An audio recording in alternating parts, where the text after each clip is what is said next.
Hello, this is the Scottish Football Show, and here's what's coming up. Ida with an Edda saves Brendan's blushes. Well, could fan ownership be over at Fir Park? And is it written in the stars for Raith Rovers? Chief Executive Andrew Barrowman joins us on the show.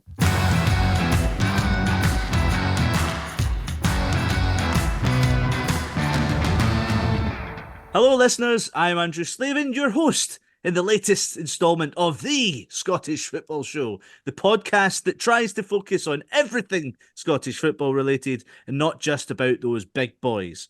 The only big boys we like are Steve Clarke's big boys. Steve Clarke, who's a very good manager. And I'm going to stop saying big boys because it's making me feel slightly uncomfortable.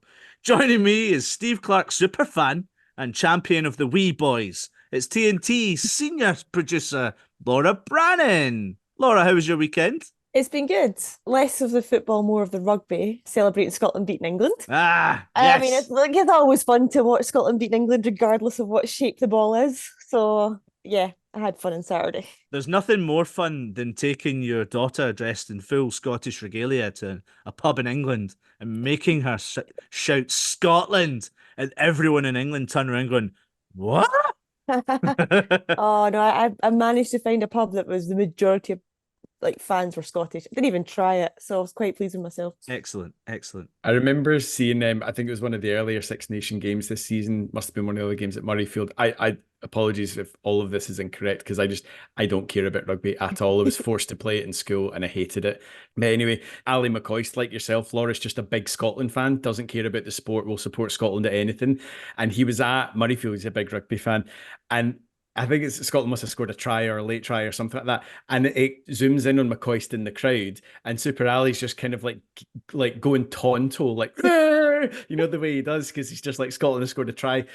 And I think there's a realization that he's just like, oh yeah, I'm not in a football crowd, because everybody around about him was just like, oh yeah, well done, yeah, great try, well done guys. You know, it's completely different, isn't it? And you can tell you're not a rugby fan, because as a Rangers fan, that's you basically finding any reason to mention an ex-Rangers player who was at the rugby to tie into the rugby. Hey, this is an ecumenical podcast. If you know any other greats of Scottish football that were at the game and celebrated that way, feel free to mention them. I'm only saying it because it was Super Ali. Who doesn't like Super Ali? Everyone loves Super Ali. I adore it. I was working with Super Ali this week over in Portugal for TNT Sports. And that's the first time I really worked closely with him. I adore him. He's perfection. He is so funny. He is just exactly who he is off camera, on camera. He's so natural.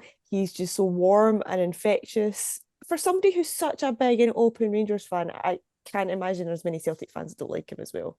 As a person, surely. Yeah, I'd agree with that. Two Scottish people out in the sun, Laura. I did all right. Yeah, we'll sunburn by the end of it. Yeah, absolutely. Finn, I've not even done your intro yet. You've swooped in. Sorry. Should I bother? Should I bother at all? Nah, it's Findlay Marks. He's in Australia doing some creative stuff for like a football team. There is a little Scottish crossover with my job this week. Go on. Well, Marco Tilio, who's had not had much time to make an impression at Celtic so far in his loan period. 28 minutes, I think he's had in his first 6 months. He's come back on loan to Melbourne City for the remainder of this season, and he scored an absolute beauty away in Sydney on Saturday night. So I haven't seen it. it's Route 1, but it's beautiful Route 1. If that makes sense. So basically, Route 1. It's a corner for Sydney. The Melbourne City goalkeeper Jimmy Young catches the ball, immediately goes for it. Something you don't see a lot of goalkeepers doing enough, I think, nowadays. Just booting the ball, but in a very controlled manner out to the right wing. Tilio kind of traps it dead, but he's still got like 20, 30 yards to run. And he's quick as lightning, runs, jinks between a couple of players, cuts inside, and then left foot in off the post. And it's a really, really good goal. So there's a little Scottish crossover there. Very nice. So says Celtic fans going, why isn't he doing that for us? But I hope he does come back to Celtic and score, because I would like to hear Celtic Park blast out What's the Dealio by Mest, which is a great song. And if you've never heard of Mest and you like a bit of pop punk, put it on right now. It's good. There's a further kind of ironic thing with Marco Tilio in that the goal music, I'm not making this up, the goal music when Melbourne City scored at home is Zombie Nation. So he is very well versed to, when he scores, having that music play at Parkhead. The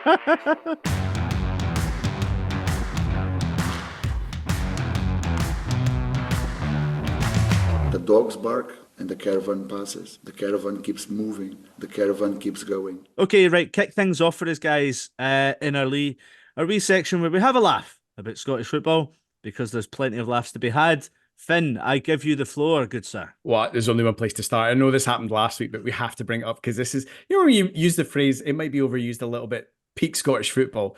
This has got to come under the dictionary definition of that. It was the news that came about that Michael Beale was obviously sacked as Sunderland manager after a whirlwind 8-week, 12-game spell in charge of the McInnes. But just on that, he lasted one game less than Paolo Di Canio did as manager of Sunderland, really? And that was an absolute disaster. So it gives you a clue.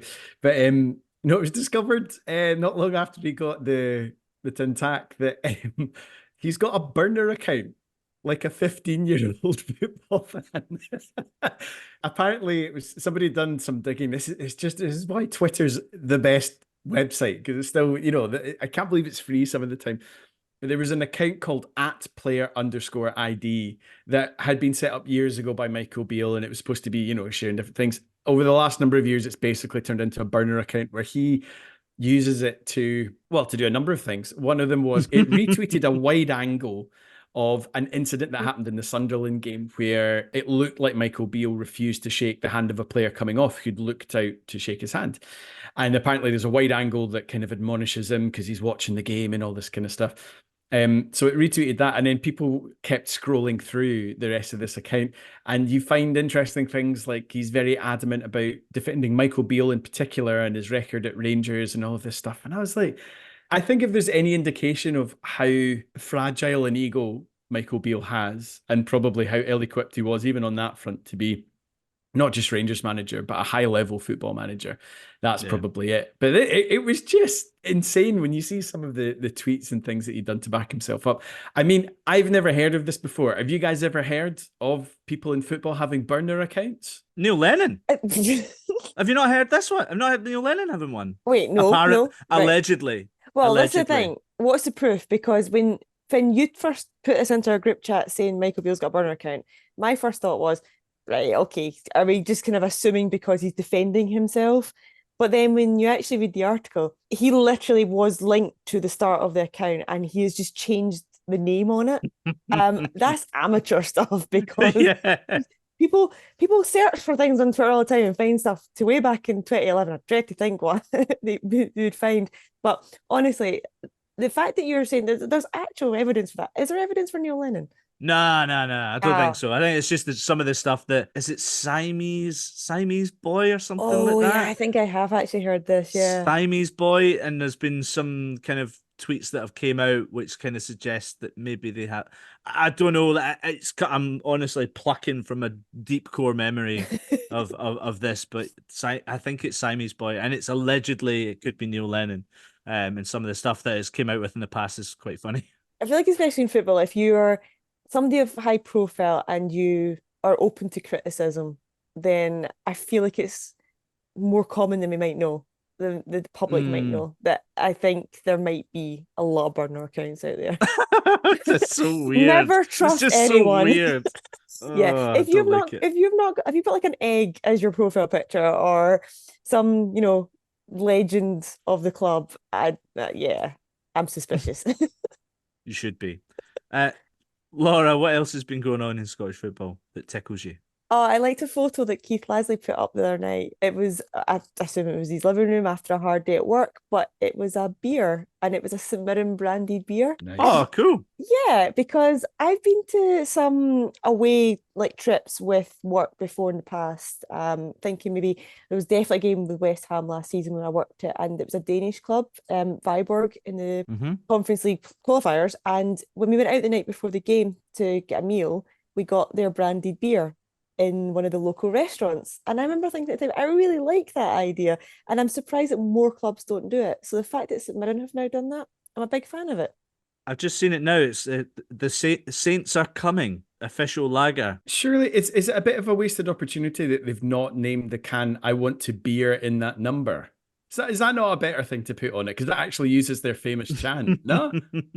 I like it. What other funny names could we think of beers? So the other one I thought of, if they'd played on an actual beer that was perfect for them, was Buddiesweiser.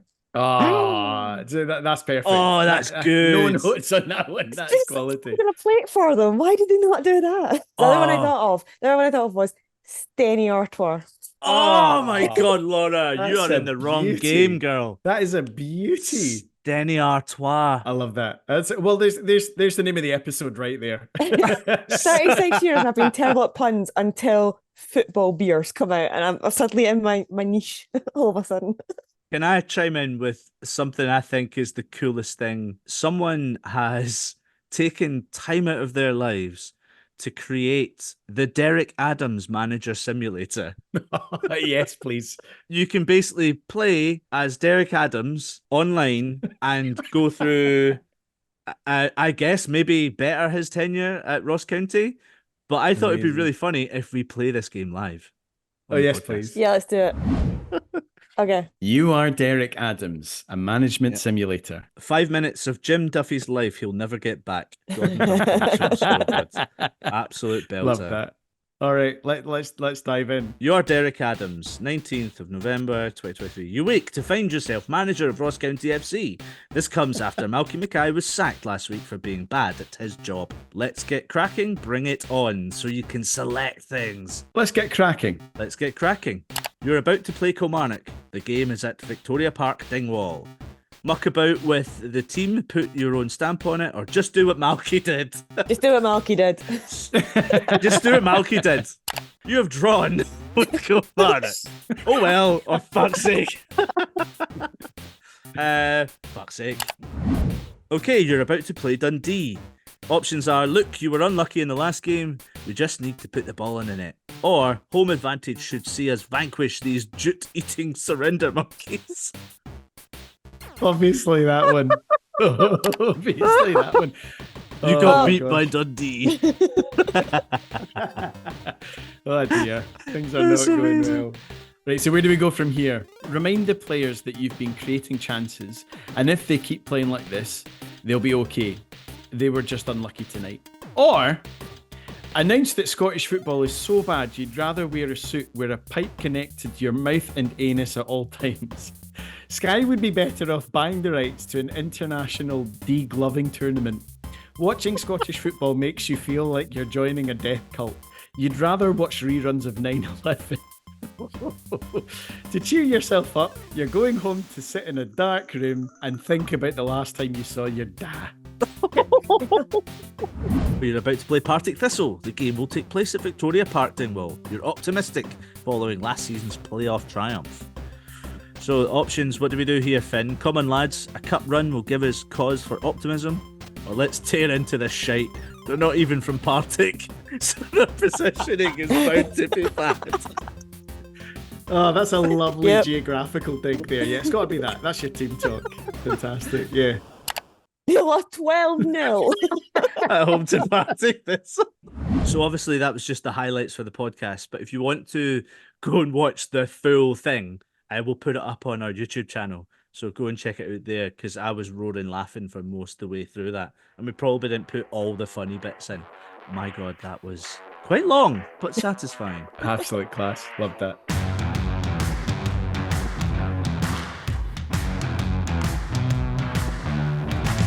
We can't be having that, mate. You better get your finger out alright and make sure that you get the results. All right, Motherwell's fan ownership could be a thing of the past, because Motherwell have had a couple of interested investors, but apparently they want to have a majority share of the club. It means that the club would no longer be fan-owned, a position they've been in since 2016. Laura, can you, given your past dealings with Motherwell, can you give us an update? What is this all about? Yeah, so this week, the owners of the club, the Well Society, as in the fans, asked their members to vote on whether or not they'd consider listening to any proposal from the club that would see their ownership diminish and go into the hands of a private buyer. We've had a few discussions about this, like Hibs and Dundee, and the possibilities of rich investors. And now it's Motherwell's turn to consider the options because there's allegedly some interest there. So I think this is an early step for the Wales Society to just go, hold on a minute, let's not get carried away. Let's actually ask our owners, our fans, would you entertain this? Or is there no interest at all and you just want to keep it as a fan-owned club? It's not a binding vote at this stage. It's just to gauge the interest and use it as an indication of how far talks should really go. But I think it'll be quite interesting. The vote deadline is on Wednesday, so we'll know very soon what the fans are feeling. But if you saw the Celtic game at Fir Park on Sunday, you'll have seen a banner in the crowd from the Ultras saying 50+1 minimum. So that's them putting it across their message of we want the fans to still be in charge. Are Motherwell, are they struggling financially? Are they more concerned? Is there even another option than going down this route? There is another option. It's reported that the current board members of the society are putting together their own plans just now to show how fan ownership can work. This was mentioned at their AGM, and it just shows you how the fans, how they can move forward and still make money from this. There are options. Obviously, it's not just as simple as the fan puts their hands in their pocket and generates all the cash that runs the club. That's not how it works. Fan ownership doesn't mean you're literally funding the club. It means that you are in charge of making the decisions for the club and being across that side of things. And if the owners, the fans, are coming up with their own way of generating the income and coming up with the business ideas that will keep the club in a financially stable position, then it's a good alternative to saying, well, yeah, okay, someone with investment might come in here, but we like it the way things are and we think it can still continue to work the way things are. So I don't think anyone at this stage is pressing the panic button, but there's just discussions right now over the pros and cons of bringing in a wealthy investor and the pros and cons of keeping the fans in charge, which we've seen become more and more common across Scottish football. There's a growing number of clubs going down this route. So I think it would be very interesting if we start seeing a reverse of that, which we've not quite seen yet since all these clubs went fan-owned. I think that in itself could be quite a big story if the fans welcome this going forward. I'm just kind of curious to get your guys' take on it, because I wonder, a lot of these things, it can be societal things or cultural things, and what's necessarily something that works really well in one country might not work in another. I think just, from our broad viewpoint of the game, which is just, we love the fans, we love the culture. So we tend to be people that are always thinking about or want to think about things from a fan experience and a fan point of view. So we would probably be people that would come from the 50+1 type model. And you see that working really well in countries like Germany and stuff, where there was actually a lot of protests in recent weeks that have been successful in fan protests, basically safeguarding that right to, that's how their clubs are owned. But then maybe I'm wondering culturally, certainly historically in the UK, it has always been more of the model of like the sugar daddy at the top of the club, whether it's a successful local businessman or increasingly now, sports groups or a very, very rich multimillionaire or billionaire benefactor, depending if it's a Premier League team. But is that maybe something that we just, because we're a bit more used to it, we find that power dynamic a bit easier to figure out? Do we like somebody, just one person being in charge ultimately at the top of a club? Or do you guys think it's something that we really do need to be making this shift away from having one person at the top of the club, because then it eliminates things like, I don't know, a Craig White or a Vladimir Romanov coming into the game and maybe messing up what are really important community institutions? Like, I'm not the best person to talk about in this stuff. I'd love to actually speak to a supporter who is involved with paying their way and owning the club and being on that board at that level. To me, if I was a fan of one of these clubs, I would feel it's slightly of a kind of precarious, almost dangerous route to go in when you've got one rich investor making all the decisions, as opposed to the supporters who understand the lifeblood of the club. They understand everything that the club stands for. And yeah, there'll be debates amongst these people over things, but at the core of it all, they have the club's best interests at heart, which is not always the case for rich businessmen. So by default, I feel like I'm kind of naturally siding with the fan ownership regardless. But as I say, I'm not in that position myself to really speak for it. I think when you look at the likes of, even Man United with like that Jim Ratcliffe guy buying like a 25% stake, but taking over all the football operations and putting all of his money into the football side of things and the football side only. Like, so if you had a minority stakeholder at these clubs that had loads of money, but they weren't going to be taking the overall running of the club, like that would be kind of all right, because then the fans are still the bosses and you're just using someone else's money.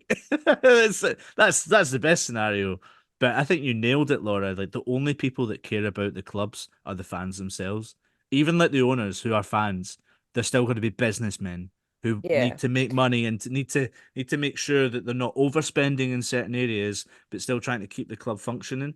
And it's really, really difficult area for businessmen to be leading football clubs, because sometimes you don't get success on the pitch. I think it's very dangerous. I think it's very dangerous, though, Laura, to have just one big football sugar daddy. Yeah, I mean, we talked about this a couple of weeks back with the Hibs potential takeover. And the difference with that was he didn't want the majority. Yes. And that's just a small percent. I can't remember the exact number, but say it was 25%. Fine, that's okay, because the club will benefit from that, but he's not got sole power. The difference here is the alleged interested investors at Motherwell want the majority, and that is a complete game changer. If they just wanted the 10%, 20%, then that's actually probably really good and they would welcome that with open arms. It's the fact that they want to go that 51 and above. That changes the whole game. That's where you go down the road of, are they going to rip the club out of Fir Park and build a new stadium somewhere else? Are they going to completely strip all the assets and then leave the club in turmoil later on down the line? That's what happens to so many AFL clubs. Just look at Bury a couple of years ago. It's happened to so many now when you just have sole owners. Yes, they bring in all their own staff. They bring in people they are used to working with. It could change the whole look of the club, the whole feel of the club, the whole kind of spine behind the scenes. And that's what I just mean. It could be a dangerous route to go down.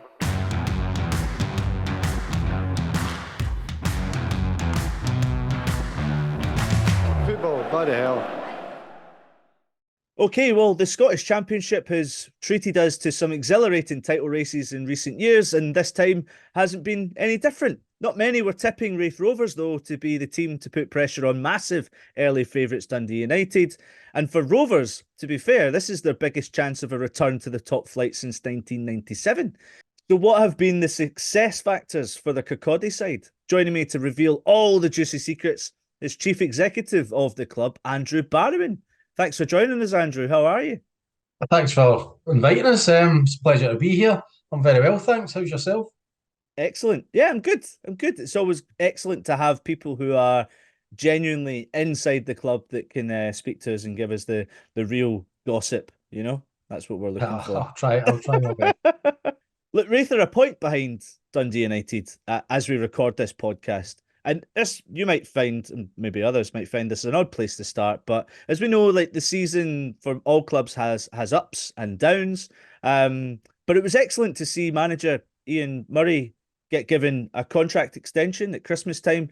But would you say it's fair to say he should stick to managing rather than acting? Because that VT was special. That was a special gift. I would say so. Myself included. I'm not going to shirk away from it myself. I wasn't great. My performance wasn't great either. So that was a bit of fun. Listen, we've tried to be quite different in our socials this year and try to just be break the mold a little bit. So that was probably a fine example of what I tried to do. We kind of had it planned. Rory Kilgour, who's our digital director, had it planned for a few weeks. Obviously, negotiations with contract sometimes takes a little bit of time, but Rory, I don't think he was that bothered about Ian signing a new contract. He just wanted to be able to run with his idea, the video. So that's what it became about for him. But no, in all seriousness, it was a bit of fun. When we filmed it, it probably took about 2 hours. I think the first hour was fun, and the second hour was a bit of a 2 hours to do all of that. So you took the role of chief executive in May last year. So is it, I'd like to kind of know, like, from an early days in the new job, did you feel like, even from a board level as well, that the club was well equipped for a promotion push this season? Yeah, I mean, obviously, I think we recruited pretty well in the summer. We got some work done early as well. We got the squad sort of in place pretty early on in pre-season. We deliberately did that. We felt it would give us the best chance of sort of being ready for the season's kickoff. The club finished 7th last year, so I think it's fair to say the aim was to be competitive in and around the playoff places. I think that was the target. But as I say, we built a squad that we felt could compete at the top end. Pretty, a lot of experience in terms of championship. Boys that had won division, had been promoted, had won it outright. So again, it was pretty deliberate action to kind of do that. Doesn't obviously guarantee success, but I think it helps to have players and the nucleus of a squad that have kind of been there and done it. So it's fair to say it's probably went above expectations, but certainly we built a squad that we thought could compete at the top end. And how different have you found it, like, in your career trajectory? Going from Kelty Hearts as a sporting director to chief executive. Are there similarities, or what are the big differences in those roles? Yeah, lots of similarities. I think the numbers are different, obviously. No disrespect to Kelty, but there's Raith Rovers, a lot more fans. There's budgets are different, everything that kind of goes with it. I was fortunate enough, although my title was sporting director at Kelty Hearts, Dean McKenzie, who was the sort of owner of Kelty, got me involved in lots of aspects. So I was pretty much helping him running the club on a day-to-day. So I would get involved in commercial and things like that. So I was probably learning. It was a great learning curve for me for 2 years. I was able to get access to different things that, probably a sporting director wouldn't really get involved in. But it stood me in good stead for, that next challenge that we'd sort of ambitions to come along at some point. And obviously Raith probably came along a bit quicker than we had sort of spoken about. But yeah, it was a really good grounding. Learned a lot, made lots of mistakes, which I think is important. I think that sometimes it's the only way you learn. So all in all, it was just a great platform. I was very appreciative and very fortunate to be given an opportunity. That's an interesting point as well, because you're an ex-player, and a lot of ex-pros tend to go down the coaching route. There's many out there that have gone down the administrative kind of thing, but you described on Wikipedia as a bit of a journeyman, 15 different clubs as a player, and of course 2 spells at Dunfermline. So what's it been like coming to Raith? The rivalry in Fife, and have the fans welcomed you with open arms? Yeah, I would say so in the main. I think probably at first there was a bit of apprehension or banter, call it what you like. But yeah, no, I think winning games helps that, I suppose, as well.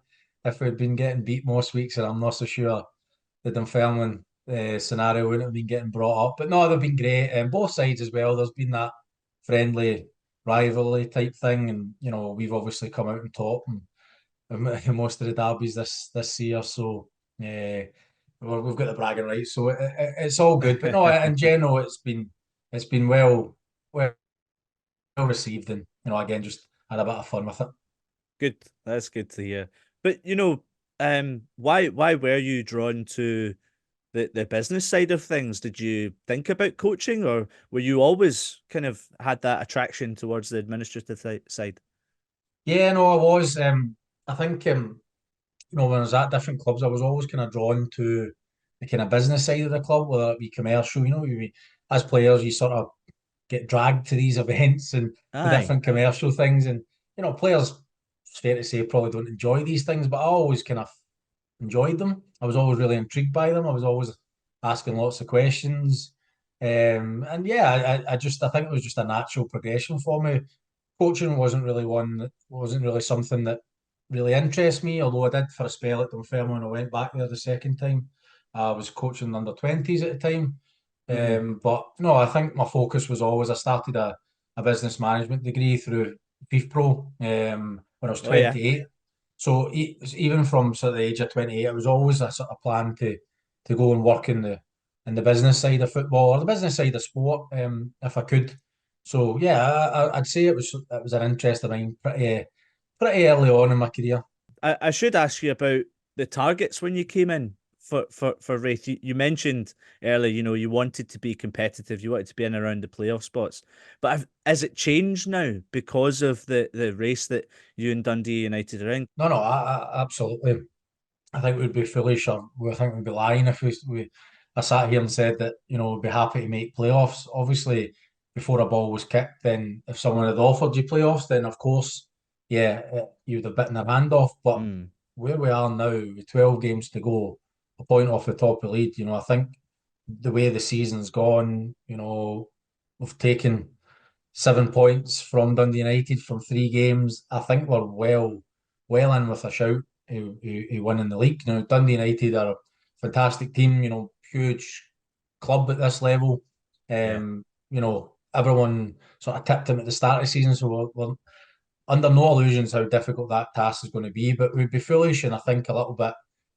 I don't know what the word I'm looking for, but we have to go for it. We're right in a fight, and we're absolutely we're looking to win the league. We're 12 games away, so it'd be foolish of us not to go for it now. So the way the season's gone, then absolutely we're right bang in the fight, and we'll embrace it, and we'll try and enjoy the pressure that comes with that. So, and it would be perfect, really, to have Raith Rovers. Sorry to any Dundee United fans who might be listening to this, but if Raith were in the top flight, 30 years after they had won the Scottish League Cup, that would be a fantastic anniversary year for the fans. Yeah, it would be. It was there's a few. I haven't just reminded you of that, have I, Andrew? No, You're making plans. No, absolutely not. There's a few. We have a few milestones this year actually with the club, so sometimes you almost get the impression it's kind of written in the stars. But we'll see. We'll reserve judgment on that. But it would be a fitting tribute, I would say. What other milestones you mentioned there? The Ramsden Cup final. Yes. Rangers, John Baird's goal. And also, actually, our main stand is 100 years old. So this year, Archibald Leach, the famous main stand. So there's a few different. Oh, so you don't want to say it's written in the stars, but it could be. Going back to a point you made earlier about your career and going from being a football player to into the administration side of things, do you find that being an ex-pro allows you to have a closer relationship with managers? So your relationship with Ian Murray must be quite close, because I guess you understand the game and the playing side of things, rather than, and can you see where there might be some difficulties with management and administrators who maybe don't know it? Does that happen sometimes? Yeah, I mean, I think it certainly, not just speaking about myself, but I think anyone in this position, I think it probably gives a unique perspective. I think I could probably understand things from a football perspective more so than maybe others that hadn't had that background. Whether that's a positive or a negative, then that's for people's interpretation. But I certainly think it allows me a different viewpoint. Probably an example of that, when we first went in the club, the first bit of development work we did on the sort of the stadium was the football environment. It just wasn't right. I went to the game myself, and Dean and the other new directors went to the last game of the season last season against Partick Thistle. And we were it was the day we'd been announced sort of with the media that we're taking over, and we were in the boardroom, and the boardroom, I don't know if you've been in Starts Park, you remember it, the old boardroom is now the away changing room. And it was about 15-20 minutes to kick off, and there was just lots of people milling around the sort of main corridor outside the change room. And players and stuff. Yeah, so the player, it's the players, it's the football. So the change room's there, the away change room, the manager's office, and I remember thinking, this isn't right. Like this shouldn't be. This is players are preparing to perform at that, their elite level and their top level. Just the way it was. Again, it's an old stand, so it's difficult. We're hamstrung a little bit with spaces and whatever we've got. But basically, the football department was split up into two. So you had the change rooms at one end, and you had the physio sort of prehab area at the opposite end, and there was a lot of crossover between boardroom, hospitality lounges. It just wasn't right. So I was pretty strong, and not just myself, but others as well, that was going to be the first bit of investment, and it was a substantial amount of investment that had to go in to change that. Others wanted us to, build a new hospitality spaces, money generators. But I said, no, I said that this is the most important. And I probably said that because I was probably relating that to myself as a player type thing. So, and I think that's worked for us. I think, players that were here last season returning for the first day of pre-season, I always say, I wish we'd videoed it. I wish we had a camera on them, because their reaction to see, obviously we made it really nice and we made it a sort of elite environment, but to see their reaction that first day of pre-season, I think it gave everyone a lift again before they heard one bleep of the bleep test in that first day. So, and even new players that were coming, we were trying to attract, in the championship, you're all kind of fishing in the same pond, and there was players that were other teams were in for, and I think just bringing them into that environment, well, I know it really made a difference, and I think it was a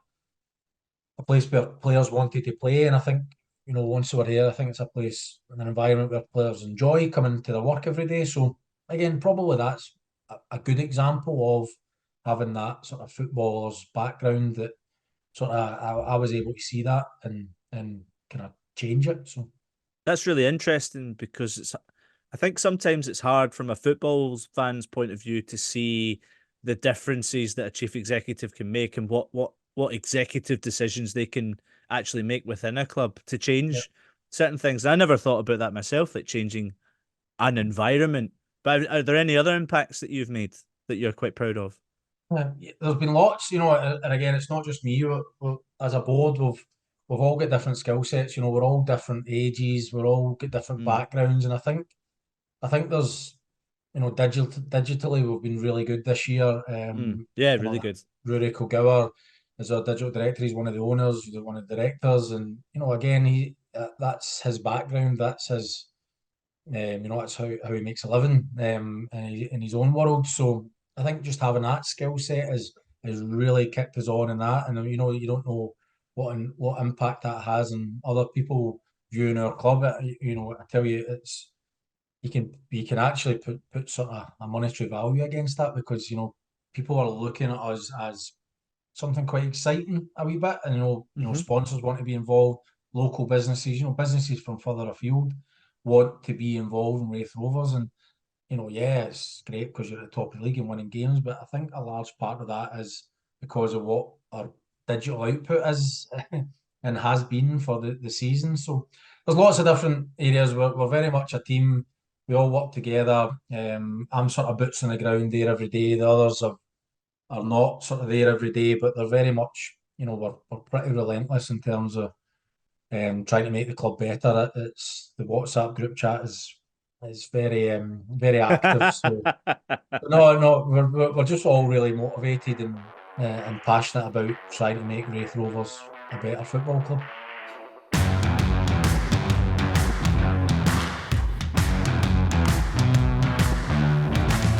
Lundstrom away from Shanklin, slips it for Silva. Silva with the effort, Silva with the goal! And Rangers are absolutely rampant.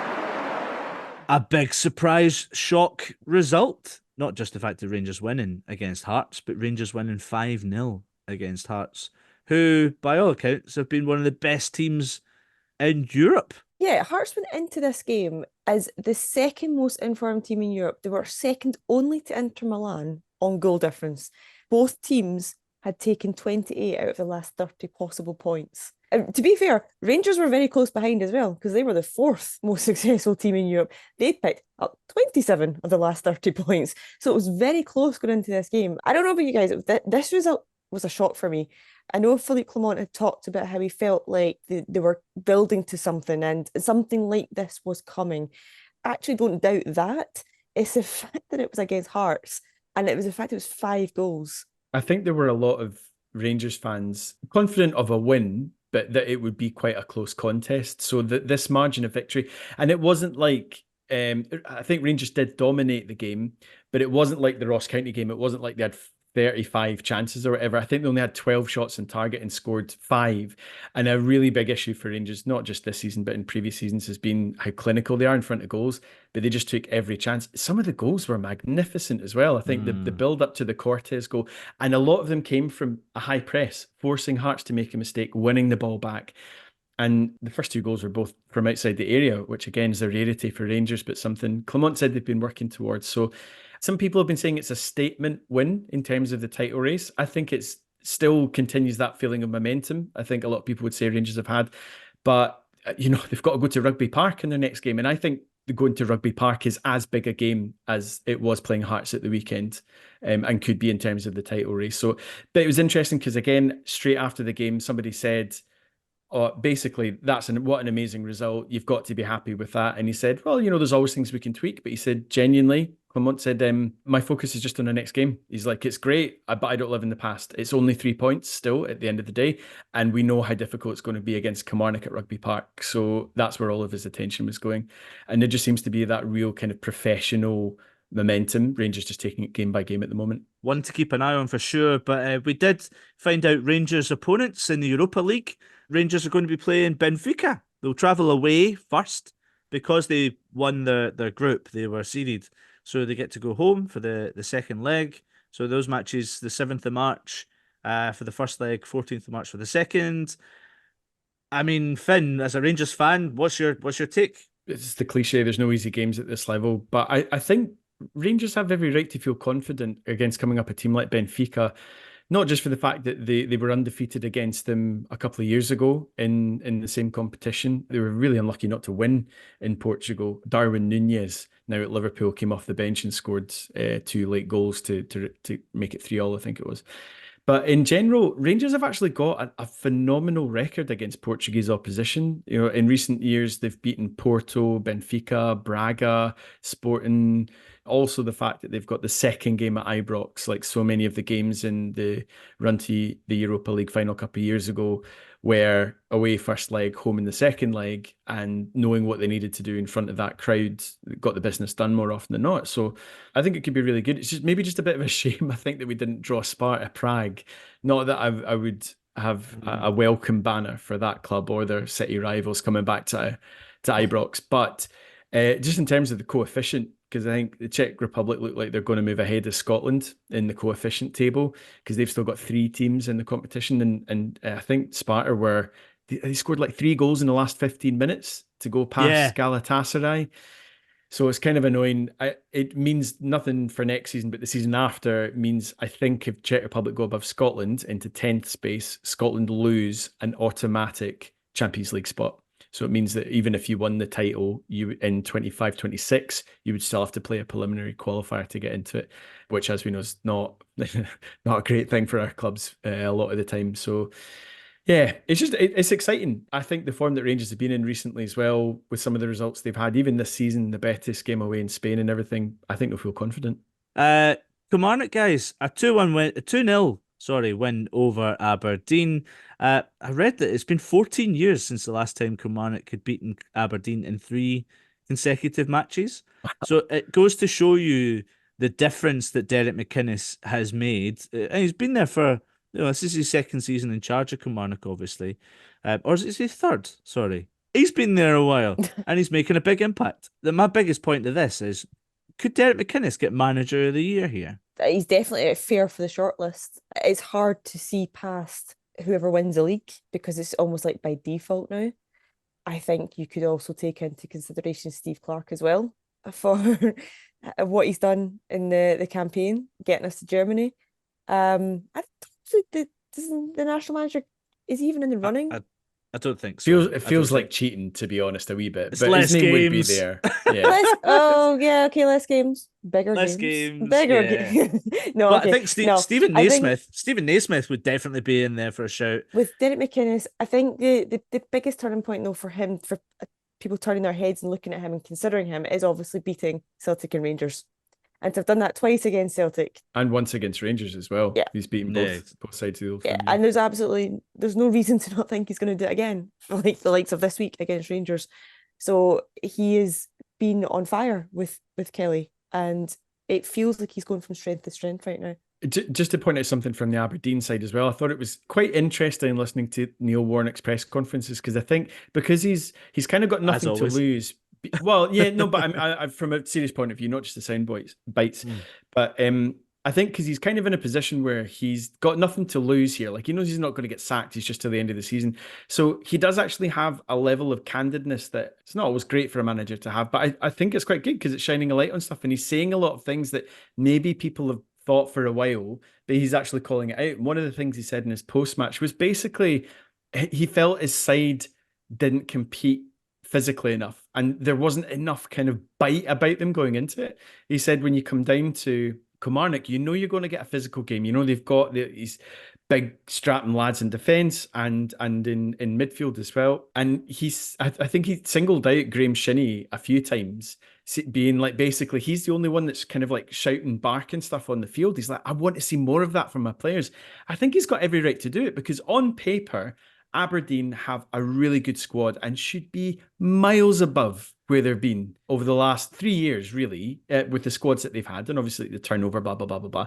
But with the quality of player they've got on paper, they should be doing far better. But they're toothless. So many games look so toothless, and they're kind of maybe relying on a bit of magic more often than not from Miovski or Duke or someone else, or Clarkson, to bail them out of this kind of like funk, this average way that they've been performing in a lot of games this season. Yeah, nasty was the word that Warnock used in his press conference to say that's what Aberdeen players need to be more like. Well, Warnock's probably not getting manager of the year. Ross County, big winners against Livingston. The classic relegation 6-pointer tag comes along with this one. Livingston had to win. They didn't. But Laura, you disagreed with this whole thing that Martindale would be off. Could the pressure be too big now? Because Ross, I mean, to be fair, if you could ever say that his players weren't playing for him, it's not now. Because they fought back from 2-0 down to get back 2-2, 2 goals from Bruce Anderson, and they were only outdone by Josh Sims in the final minutes. Yeah, like how much do you put that down to just complete bad luck, losing that in the death after coming back, fighting so hard? But it's not luck that keeps you up in the end. That's not what you can rely on over the course of a season. Like I kind of stick by what I said. I don't think Davy Martindale will go. I think if anything, he will choose to step aside from the managerial role himself. But I did say that before they weren't. It was the Ross County game, the Rangers game. I said they weren't must wins. That game, though, playing Ross County again so soon and then losing that's a really big result against Livy. And there's now a gap starting to open that's looking quite concerning from their perspective. 6 points. I'm not saying it's over by any means, but I think now, rather than when we discussed this, what was it, 3 weeks ago maybe? Now is when you start to kind of go, Kudos to Eamon Brophy for his second goal in this game, by the way, because it was a classic thunder bastard of a goal. And Laura, we'll end on... Sorry, mate. I always pick on you with Motherwell. But I'll start, although Motherwell lost 3-1 to Celtic, a game that Celtic had to win as well. The opening goal for this game was amazing. Like, it was such a sexy team goal. Lennon Miller involved, and Blair Spittle, who I think is super underrated in the Premiership. He's been excellent this season. A real standout player, at least in the running for Motherwell Player of the Year. Definitely, he's been a big game changer this season. Lennon Miller, brilliant to see him come through. Obviously missed out quite a while through injury, so missed a chunk of the season, but still continuing to get his chance. Now he's came back. What a beautiful move to set up this goal. So sexy. To do a turn like that against Celtic when it's nothing each. The confidence to do that. Yeah, I saw Charlie Mulgrew saying that Celtic or Rangers should snap him up. Sorry, Charlie Mulgrew needs to get a reality check here. It's just not what he should be doing right now. He turned down a big move, didn't he? To stay at Motherwell, right? Yeah, he turned down a move to Liverpool when they were shown interest, and for all the right reasons. Like his dad, obviously Lee Miller, he obviously has a complete football brain, has been there, done it all through the game, and knows exactly what he wants his son to get in terms of an education, coming through the kind of academy system. So it's very easy for boys with that sort of skill at 16, 17 to get the big bright lights shone in their face. They see their name up in the stars and they go, yeah, that's my calling. I'm going to a big club. How do I feel?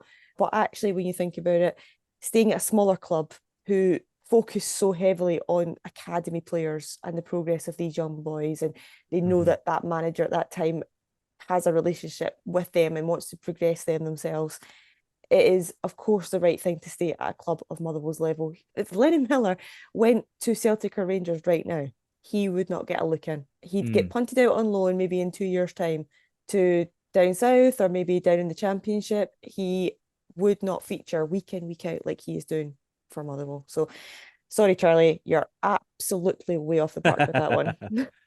Well, I mean, he admitted he's a Celtic fan on the broadcast anyway, so he probably obviously wants him to go to Celtic. And you know what? He's good enough.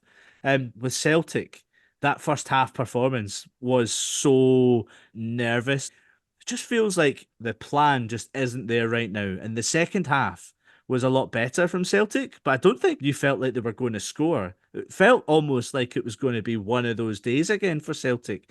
And yet, like, everyone will always say that, I predicted typical dying minutes, it's 1-0, and then all of a sudden it's 3-1. That's the Celtic way. But I don't know. It's going to be a long old slog for Celtic, I think. Like I said in the last podcast, Finn, momentum's still with Rangers, and momentum's going to win you titles. It's going to have to change quickly for Celtic. It can do, but again, going back to that thing that I'd said on the show last week, how important experience plays, and this is it. Like, Celtic have not been playing well for a number of weeks, and yet they've had a couple of draws here or there, or whatever. But I'm thinking of the game against Hibs at Easter Road that they won, where they really had to scrap in that one, and yesterday's no different as well. It's just it is telling, I think, looking at the way that the managers have been doing their post-match interviews and seeing the way that Clement kind of seems to be in control of what's happening and is genuinely not taking any game any differently than one game at a time. Or at least that's what he's saying publicly. And he seems to have a very calm demeanour. I thought Rodgers was pretty skittish after a lot of it. And this whole thing, people have kind of like written us off. I'd be like, I don't think many people have. I think Celtic fans have maybe got a bit of a thing of like, oh, the league's gone. But it's not. Like, we know there's 33 points still to play for. It's in 11 games. There's a long way to go. I just thought that was quite telling in terms of maybe where he's at mentally. And also, that comment that was pretty dismissive of Jane Lewis, where he said at the end of his interview, "Good girl." There's a story being written about this group. But we will write our own story. Can you give us a bit more? You can't give us. You don't want to give us a bit more insight into that and what you mean by that. No. You know exactly what I mean. I'm actually not sure. I do exactly know what you mean. Okay. Can you tell us? People might be interested to know. No. But you're the one that's bringing that up. Yes, absolutely. So can you not give us some more on it? Done. Good girl. Well done. Cheers.